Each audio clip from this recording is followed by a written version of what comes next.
తర్వాత వచ్చినప్పటికీ కొంతవరకు సంచలనంగా మారింది. దీంట్లో దాదాపు కొంతమంది రాష్ట్ర ముఖ్యమంత్రిగా పనిచేసినటువంటి కేసీఆర్ మీద, అదేవిధంగా అప్పటి మంత్రులుగా పనిచేసినటువంటి హరీష్ రావు పేరును కానివ్వండి, లేకపోతే ఈటల రాజేందర్ పేరును కూడా ప్రధానంగా ప్రస్తావించబడుతున్నటువంటి పరిస్థితి కనపడుతుంది. రాష్ట్రంలో కాంగ్రెస్ పార్టీ ఇచ్చినటువంటి హామీలను నెరవేర్చకుండా రాజకీయంగా కక్షపూరితంగా ఇలాంటి చర్యలుగా పాల్పడుతున్నారు. హామీలన్నీ మరిచేటువంటి దానికి ఒకవైపు మొత్తం కూడా ట్రాక్ని అంటే ప్రజల దృష్టిని మలిచేందుకు మాత్రమే ఇలా కమిటీ నివేదికలంటూ కూడా కీలకంగా వ్యవహరిస్తున్నటువంటి పరిస్థితి అయితే కనపడుతుంది. ఇదే అంశానికి సంబంధించి మనం మెగా డిబేట్ ని ప్రారంభిద్దాం. మొత్తం మీద కాళేశ్వరం ప్రాజెక్టు పీసీ ఘోష్ నివేదిక మాత్రం ఇప్పుడు తెలంగాణ వ్యాప్తంగా రాజకీయ దుమారం రేపుతున్నటువంటి పరిస్థితి కనిపిస్తుంది. నిర్మాణంలో లోపం, నిర్వహణలో లోపం, దానికి సంబంధించి పూర్తి స్థాయిలో అవినీతి అక్రమాలు మాత్రమే జరిగాయని రాష్ట్ర మంత్రులతో పాటుగా ముఖ్యమంత్రి కూడా చెప్తున్నటువంటి పరిస్థితి కనపడుతుంది. కాళేశ్వరం ప్రాజెక్టుకి సంబంధించినటువంటి నివేదిక మాత్రం ప్రస్తుతం హీట్ పుట్టిస్తుంది. శ్యాంప్రసాద్ గారు, మొత్తం మీద నివేదికలో ఉన్నటువంటి పలు అంశాలు కూడా తీవ్రంగా చర్చనీయాంశంగా మారుతుంది. బీఆర్ఎస్ నుంచి వస్తున్నటువంటి వర్షన్ ఒకటి, పూర్తి స్థాయిలో ఉన్నటువంటి నివేదికలోని అంశాలను ఎందుకు బయట పెట్టలేకపోతున్నారు, దానికి సంబంధించి పబ్లిక్ డొమైన్ లో పెడితే కదా వాస్తవాలు తెలుస్తాయి అంటున్నారు. ఏమంటారు? ఇంతసేపు దాదాపు 6 o'clock స్టార్ట్ చేసిండ్రు press meet. Irrigation minister Uttam Kumar Reddy గారు, డిప్యూటీ చీఫ్ మినిస్టర్ గారు, చీఫ్ మినిస్టర్ గారు కూడా మాట్లాడి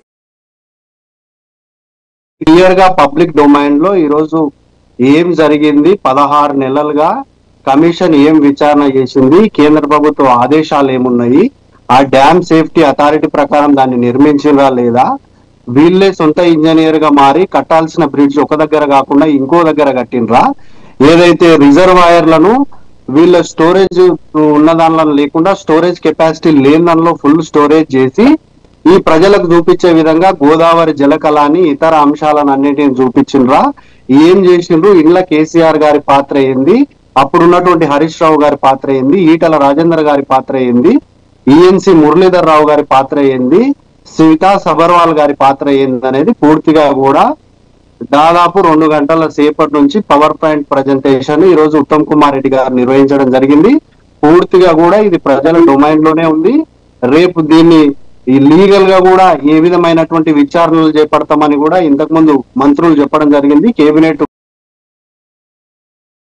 ప్రాజెక్టు రిపోర్ట్ కోసం మాత్రమే, రిపోర్ట్ మీద చర్చించడానికి ఆమోదం కోసం మాత్రమే ఈరోజు ప్రత్యేకంగా కేబినెట్ సమావేశమే నిర్వహించారు.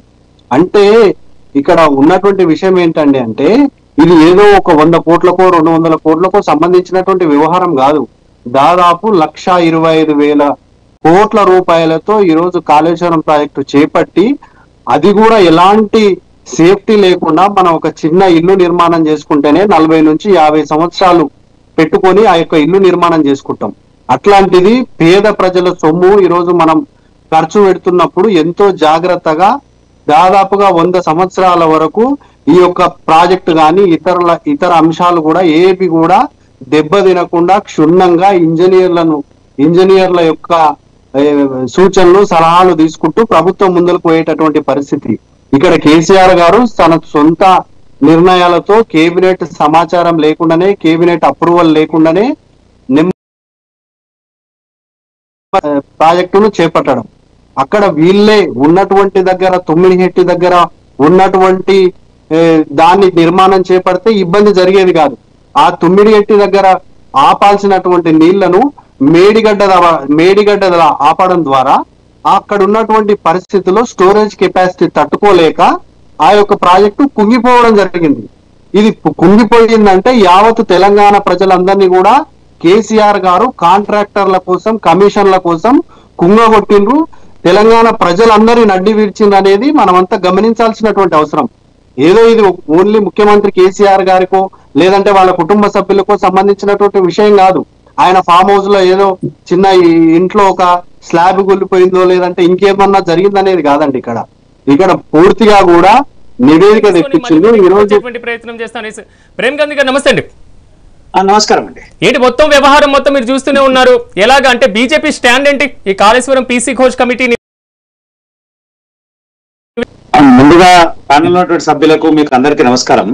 అయితే ఇక్కడ మనం ఒక వాస్తవాన్ని పూర్తి స్థాయిలో గమనిస్తా ఉంటే ఒకటి క్లియర్ గా ఒక అర్థమైతే ఏమైంది అంటే నిర్వహణ లోపము, తర్వాత వారు తీసుకున్నటువంటి ప్రాజెక్ట్ డిజైన్ వారి ఇష్టానుసారంగా చేసిన నివేదిక వచ్చింది అనేది మనకు క్లియర్ గా అర్థమైంది. మరి ఇప్పటికైనా వాళ్ళు ఒప్పుకుంటారా లేదా మళ్ళా బూటకు మాటలు మాట్లాడతారా వాళ్ళకే తెలియాలి. ఎందుకంటే గతంలో అనేక సందర్భాలు చెప్పినాం, ఏమని నిర్మాణ లోపం ఉంది, మీరు ఇది చేస్తా ఉన్నారు, అవసరమైన